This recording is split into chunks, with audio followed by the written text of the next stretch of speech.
decirles ya que la carta a los colosenses es muy interesante, ¿no? Tiene cosas, bueno, uno dice curiosas, pero no curiosas, son vitales, son muy reveladoras de lo que era la situación en aquel momento. Está a unos 10 kilómetros de la iglesia de la Odisea.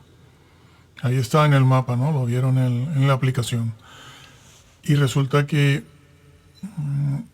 es muy importante esa iglesia en Colosas y la carta que Pablo escribe a los colosenses, porque es muy reveladora. Lo que se dice allí refleja el problema que había con los cristianos judíos ebionitas, que hoy en día han torcido ese libro. Lo han torcido completamente. Bueno, lo vemos. Ya, pero es importante porque nos ayuda a entender no solo la problemática de la doctrina que había allí con los ebionitas cristianos. Era una iglesia que estaba formada en Colosas es una iglesia que estaba formada por judíos, seguramente prosélitos, que los había en todo el Imperio Romano, y sobre todo por cristianos, judíos cristianos que se habían convertido, y gentiles, propiamente gentiles cristianos. Era una zona muy próspera. Colosas era una zona muy próspera. Bueno, lo que hemos dicho ya, ¿no? Estaba al lado, a unos 10 kilómetros de la Odisea, que era una iglesia muy próspera. Mucho. Hasta tal punto que se dice que desde una de de los dos lugares, Colosas o la Odisea, se podía ver la otra ciudad. Se podía ver escasos 10 kilómetros. En el mapa se ve ahí, ¿no? Que están muy cerca. Y entonces, al ser una zona próspera, había muchos judíos. Y esos judíos propiamente, que luego se convierten al cristianismo, y se les llama judíos ebionitas, ¿no? Los ebionitas de allí mismo. Pero que, estaban allí por el efecto llamada. Al ser una zona próspera, de mucha riqueza, lo que dicen los documentos históricos, eso es historia, es que vivían muy bien, ganaban grandes ganancias. Ellos enviaban mucho dinero porque era lo que les correspondía al templo de Jerusalén como una ofrenda. Donde quiera que estén, en cualquier parte del mundo, envían, bueno, lo que entendemos como diezmo. Ese no es nuestro tema ahora, el diezmo. Pero bueno, equivale, ¿no? Una ofrenda, el diezmo que había que enviar a Jerusalén. Salían grandes sumas de dinero de allí, de Colosas, por parte de ellos, de los judíos y los judíos cristianos ebionitas, los de la circuncisión. Vamos a verlo ahora. Grandes sumas para Jerusalén, hasta tal... Bueno, eso está registrado, ¿eh? Bueno, Flaco se llamaba lo que equivale a un gobernador, ¿no? Lo que equivale a un gobernador o alcalde de comarca o de una provincia o de una región. Pues ese señor Flaco tuvo que llamarlos a capítulo a los judíos porque enviaban mucho dinero. Y no sé si les puso algo así como una especie de impuesto. Bueno, lo que está pasando hoy en día, un impuesto de salida, ¿no? Tenían que pagar por enviar dinero. Se trataba de limitar un poco eso, limitarlo. Porque eso producía un efecto llamada, como está pasando hoy en día en el mundo también. Un efecto llamada. Venían más, claro, a donde hay dinero, y allí había mucho dinero. Colosas es un sitio de paso entre Europa y Asia.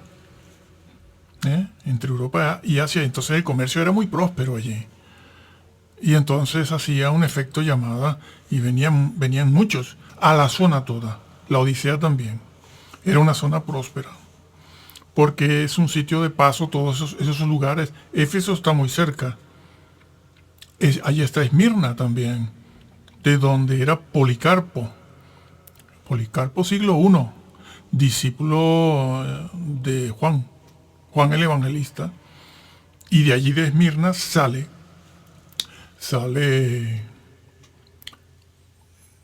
Ireneo de Lyon. Ireneo de Lyon es discípulo también de Policarpo y sale para Francia, para Lyon. Sí,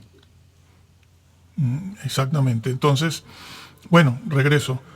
Hacía un efecto llamada y todo el mundo iba allí. Y esa zona, que es como una franja desde Filipo arriba, al norte, al sur de Macedonia, hacia abajo, hacia el sur de Asia Menor, la actual Turquía, pues toda esa es una zona muy próspera porque es zona de paso entre Europa, lo que hoy es Europa, Imperio Romano Occidental, y todo lo que era Asia, ¿no? Asia, lo que conocemos como Asia, que es la India, China, etcétera. Y esas zonas son muy ricas siempre. Y allí, bueno, vamos a leerlo, ¿no? Lo leemos. Lo leemos aquí.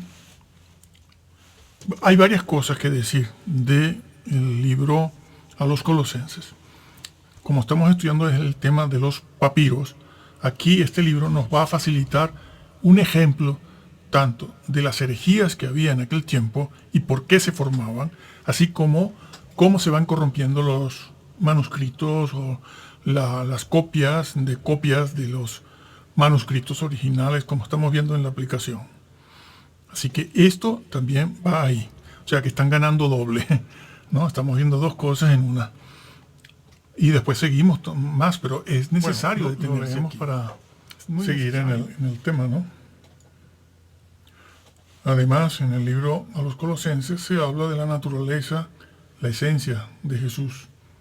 Algo que vimos hace poco en el libro a los Hebreos, capítulo 1, cuando se dice que el Hijo de Dios es de la misma sustancia que el Padre. La palabra sustancia allí, pueden ver el vídeo donde lo explicamos.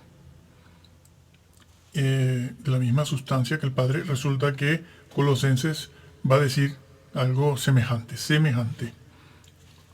Dos veces lo va a decir. Primero va a atribuirle a Jesús una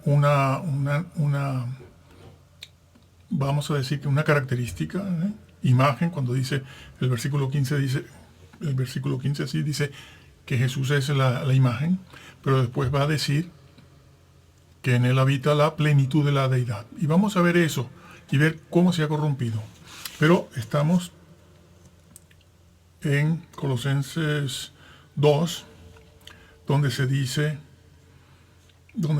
por lo tanto, versículo 16. Colosenses 2, 16. Estamos entrando de cabeza porque esto ustedes lo conocen. Esto es para nuevos creyentes, pero son nuevos creyentes que conocen algo.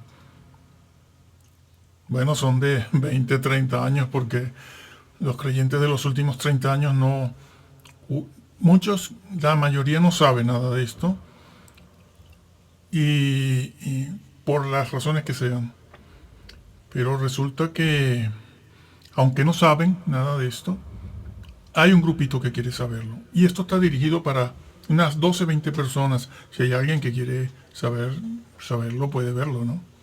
Pueden ser 10.000, 100.000, lo que sean, que no llegaremos a eso.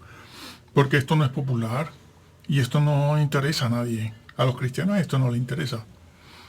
Pero hay un grupo que sí, que quiere saber, a ver por qué hay tantas Biblias y además les gusta este tema para saber, para tener convicciones, claro. Una cosa es creer cosas, una cosa es la religión y otras cosas son las convicciones, basadas, fundamentadas en hechos históricos y en testimonios. Pero eso es otro tema, tampoco estamos viendo eso aquí. Versículo 16. Vamos a entrar de cabeza en lo que nos interesa. Por tanto, nadie os juzgue en comida o en bebida o en cuanto a días de fiesta, luna nueva o días de reposo.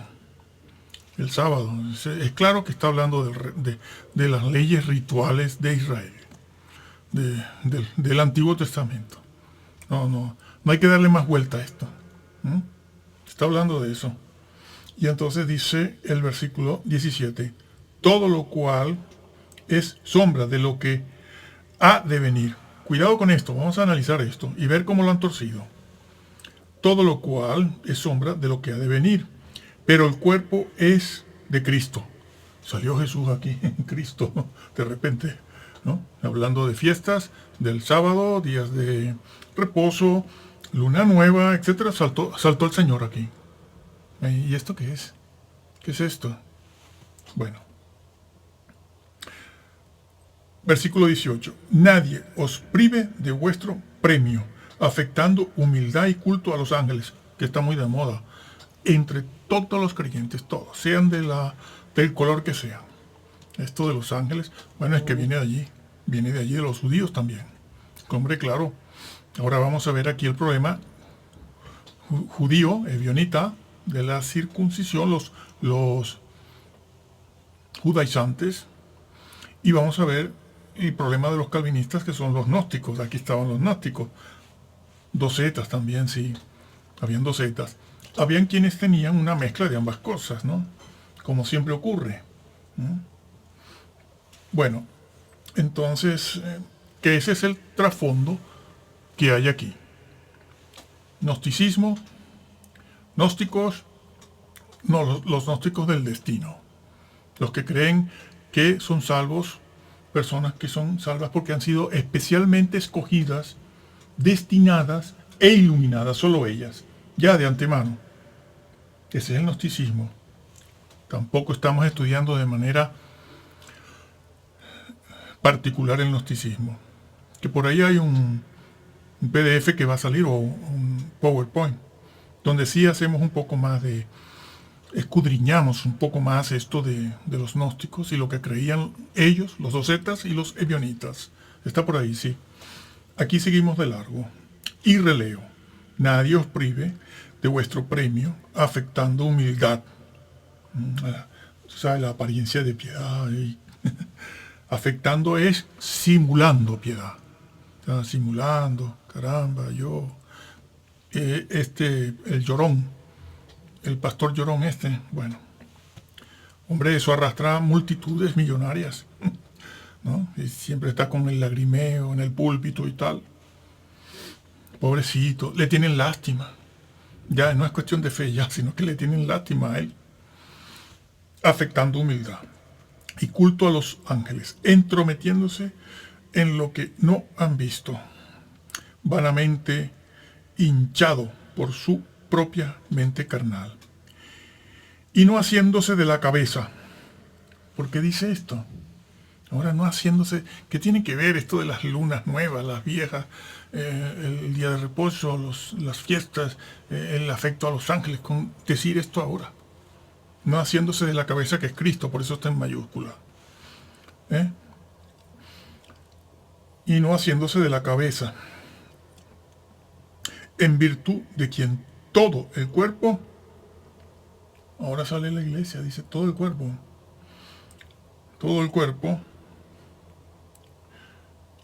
no haciéndose y uniéndose vuelvo a leerlo, el versículo 19, y no haciéndose de la cabeza, en virtud de quien todo el cuerpo, nutriéndose y uniéndose por las coyunturas y ligamentos, crece con el crecimiento que da Dios.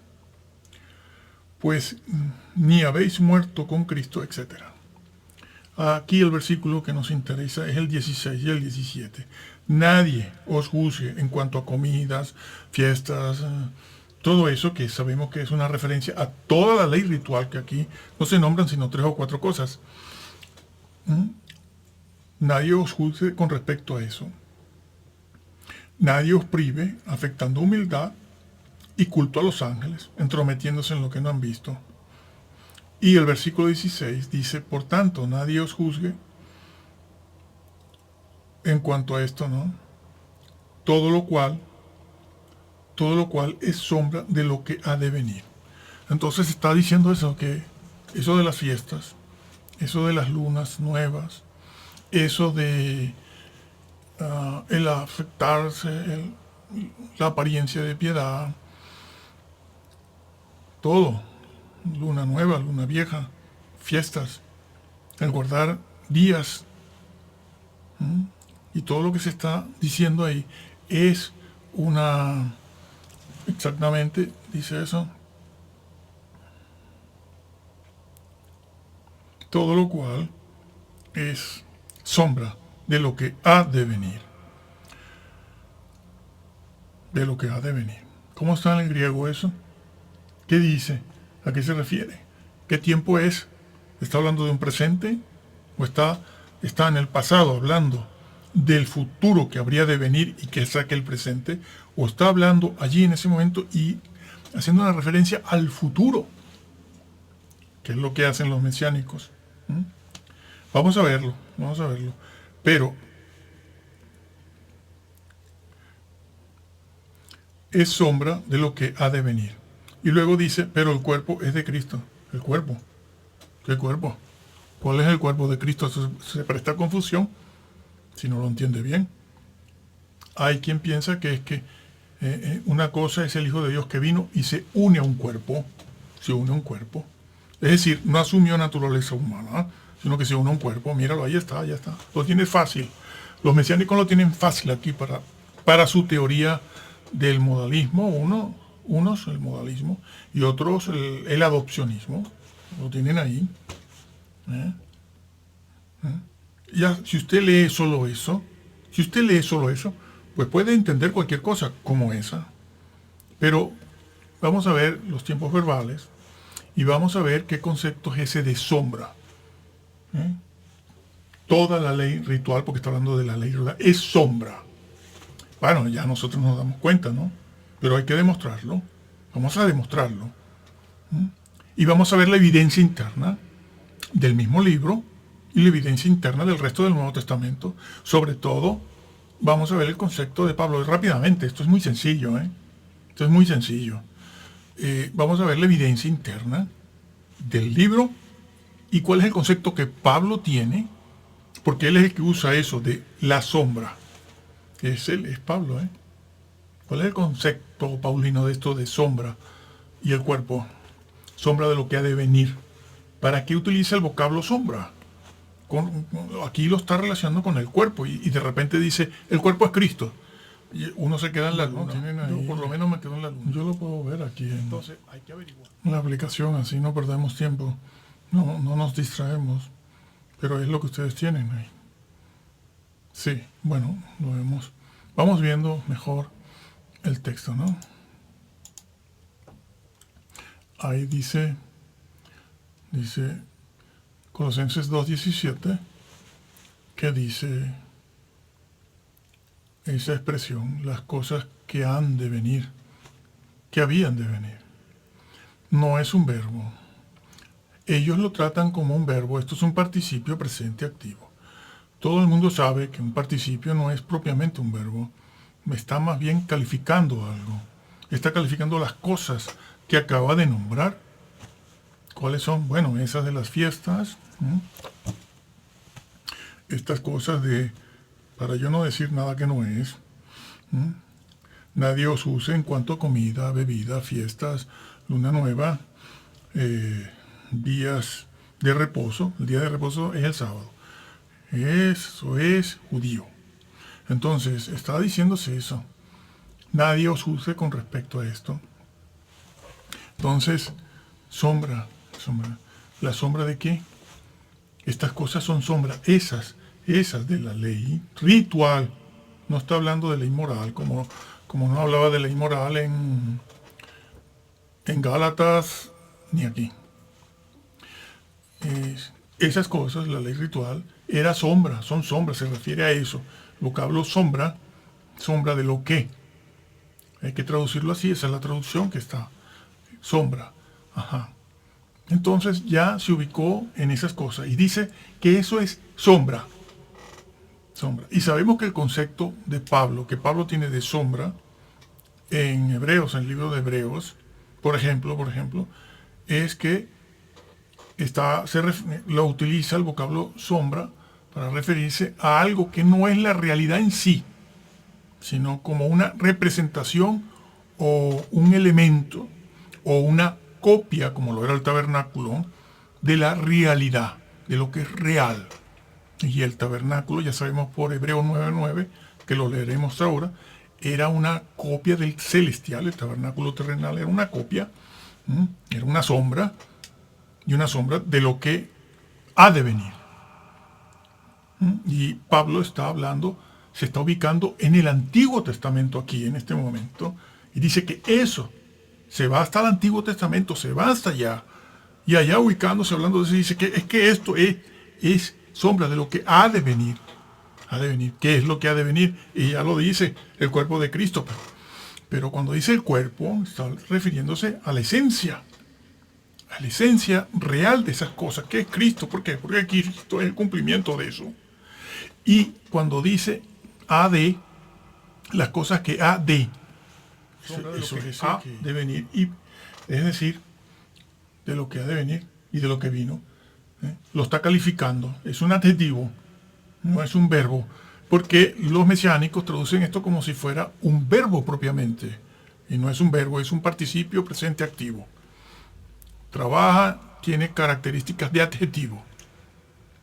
Y está calificando a todo lo que he mencionado en el versículo 16. Esto de las bebidas, las comidas. Califica. Esas comidas que son, como quien dice, califica, sí. Como quien dice, comida buena, bebida buena. La palabra buena es un adjetivo calificativo. Entonces las califica, dice, eso es sombra. La sombra de lo que ha de venir o había de venir. Es decir, Jesús. Porque este concepto lo vamos a ver ahora en Hebreos, por ejemplo, y él lo dice de manera clara. Jesús es el cumplimiento de toda la tipología de los ritos, no de la ley moral. Jesús no es la tipología, no. Jesús cumple la ley moral porque es un asunto moral. Y lo moral no es una acción, ¿no? Se han creído todos estos señores, sobre todo los calvinistas, luteranos, creen que esto de la ley, el decálogo, es una cuestión de hacer obras, de acción. Hay que hacer algo. No, la ley moral es algo que está aquí, no es algo que tú haces, es algo que tú llevas. Codiciar no es algo solo que tú haces. La codicia está aquí dentro, Jesús lo dijo, de vuestro corazón salen los adulterios, asesinatos, mentiras, todo eso, lo dijo Jesús, lo dijo él. Es una cosa del ser, es el ser mismo. Pero bueno, estos por no hacer exégesis, no hacer esto que estamos haciendo. ¿Qué hacen los mesiánicos? Como vamos a ver ahora, traducen esto lo que habrá de venir. Entonces traducen la frase como que eso va a venir, pero sí, en el futuro, ubicándolo en la línea del tiempo, del futuro. Pero no es eso, si eso es una cuestión muy antigua, viene del Antiguo Testamento. Todo eso que está diciendo Pablo ahí, las bebidas, eso viene del Antiguo, no es algo del futuro. Lo han desubicado completamente. Lo va a decir ahora la evidencia interna. Bueno, lo vemos entonces. Bueno, sí, es que es lo que se está diciendo, ¿no? Diciendo, y por tanto, nadie os juzgue en comida o en bebida o en cuanto a días de fiesta, luna nueva o días de reposo. ¿Quién puede hablar de días de reposo? Bueno, cualquier judío. Hoy en día los mesiánicos, ¿no? Estamos ubicados en los mesiánicos que niegan la deidad de Jesús. Fueron un fuerte dolor de cabeza para Pablo. Vamos a ver cómo tuercen esto hoy en día. Lo vemos aquí en la aplicación, ¿no?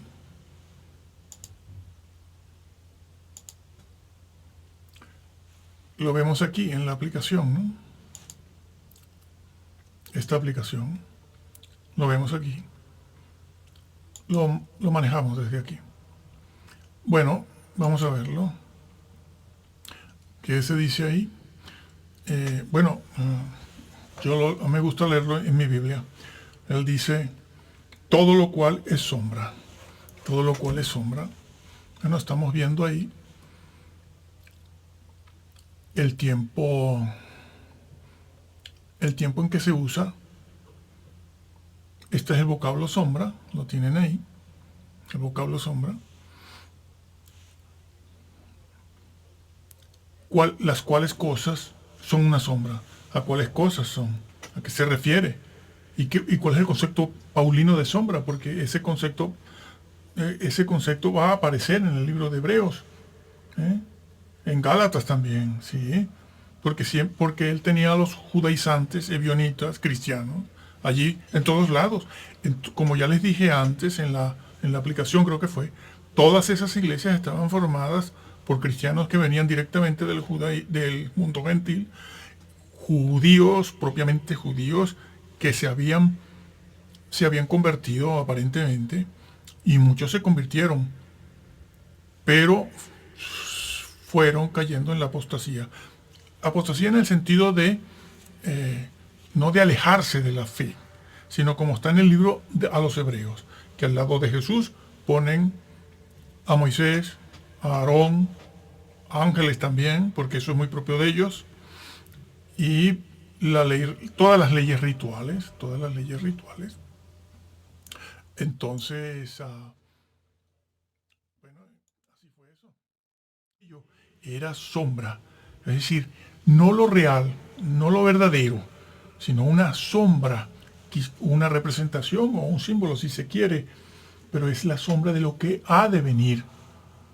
Bueno, había de venir, lo que ha de venir, así es que se ha de traducir porque es un participio presente, repetimos otra vez, es un participio presente, no es un verbo como tal propiamente que esté en un tiempo futuro como traducen ellos, porque ellos quieren ver eso como una cuestión futura, para darle valor y decir que todos los ritos y todas las ceremonias todavía son válidas y que eso se proyecta hacia el futuro. Pero Pablo está diciendo todo lo contrario, que esas cosas que estaban haciendo los judíos ebionitas allí, eso era una sombra de lo que ha de venir. Y entonces pasa a decir directamente que es Cristo, el cuerpo de Cristo, y sale con la palabra cuerpo de Cristo, ¿no? No dice persona, no dice otra cosa. ¿Y cuál es la relación de Cristo, de esos ritos? Que esos ritos eran sombra de lo que Cristo sería más tarde, ¿sí? Y cumpliría más tarde. Que él dijo que no vino a abrogar la ley, ni la ley moral, no vino a abrogar la ley moral. Entonces está diciéndolo eso. Pero estas personas utilizan este vocablo que está aquí. Esto es melo. Aquí está, Eso es un participio presente. Eso no es un verbo. Eso más bien tiene la característica, le da características de adjetivo a la palabra,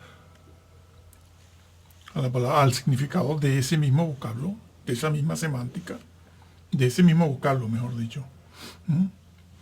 Entonces, los ritos son sombra de lo que había de venir. Utiliza, sí, que aquello era un ayo, lo que se dice también en el Nuevo Testamento. Bueno, era un ayo que llevaba a Cristo. Tanto la ley moral como la ley ritual misma, porque la ley ritual habla de santidad. Ojo, la ley ritual habla de santidad. Se tenían que lavar para ser santos, tenían que cobrar conciencia, eso era para que cobraran conciencia de que tenían que ser santos.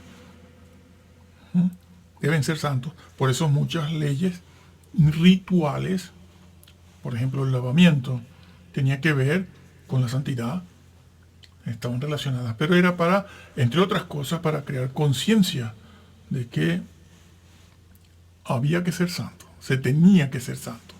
Bueno, vamos a ver eso también en otros sitios. En otros sitios vamos a verlo. Una cosa que está, ese vocablo melo, es eso. Hay que traducirlo según el significado de todo el contexto inmediato, la evidencia interna y el contexto no inmediato, sino, bueno, remoto, pero dentro del Nuevo Testamento. Entonces, lo vemos. Ahí se ve.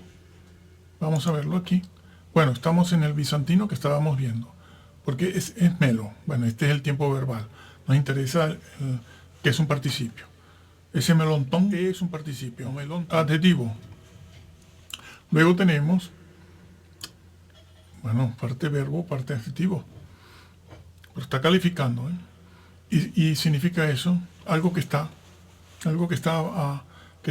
por cumplir un objetivo, por realizar un objetivo, algo que se prepara para, ¿eh? No significa venir. Eso te lo da el contexto. Señores, si no sabemos hacer eso, pues entonces estos mesiánicos por eso lo niegan todo. Vamos a verlo ahora. Bueno, ¿cómo traducen ellos? Ya hemos visto cómo traduce volvemos a verlo. Las cuales cosas son sombra de lo que estaba por venir. Y vino. Sí, estaba por venir. La de 1602, que son la sombra de lo porvenir. Claro. Aquello era sombra de lo porvenir. Lo porvenir a partir desde ese momento. Ya han pasado siglos, pasaron siglos en el Antiguo Testamento, hasta el año 1, y entonces vino. Vamos a ver algunas mesiánicas, porque así podemos distinguir fácilmente se distingue. La mesiánica no va a decir lo por venir o lo que estaba por venir, sino lo que vendrá. Bueno, vamos a ver. Pero para ellos ya vino. Para los mesiánicos vino ya. Un Mesías totalmente deforme, porque le han quitado su deidad. Lo han convertido en un hombre divinizado, cuando no en el mismo Padre o el mismo Espíritu Santo. Aquí estamos viendo que eso no es posible. Entonces, fíjense lo que hacen, traducen algo que no está en el texto, excepto el cuerpo el cuerpo israelita de Moshe. Bueno, sí, de Jesús, excepto el cuerpo, pero eso no está en el griego. Eso lo ponen ellos, como han hecho con el Código Real, que lo ponen ellos según sus conceptos. Para poder poner eso, entonces te dicen que eso no está en griego. Y nunca estuvo en griego. Todo el Nuevo Testamento fue escrito en hebreo. No hay evidencia tampoco de eso. Simplemente son afirmaciones. A lo mejor alguna genealogía del Señor está en hebreo, nada más. Pero no existe nada de eso. Ellos traducen, lo que existe en hebreo es tomado del griego y traducido al hebreo o al castellano, según ellos, sus propios conceptos judíos. Claro, una mala traducción, por lo tanto, traducen de acuerdo, porque ya abordan cuando van a traducir, abordan la traducción con una doctrina ya previa concebida. Vamos a ver otro, hemos visto.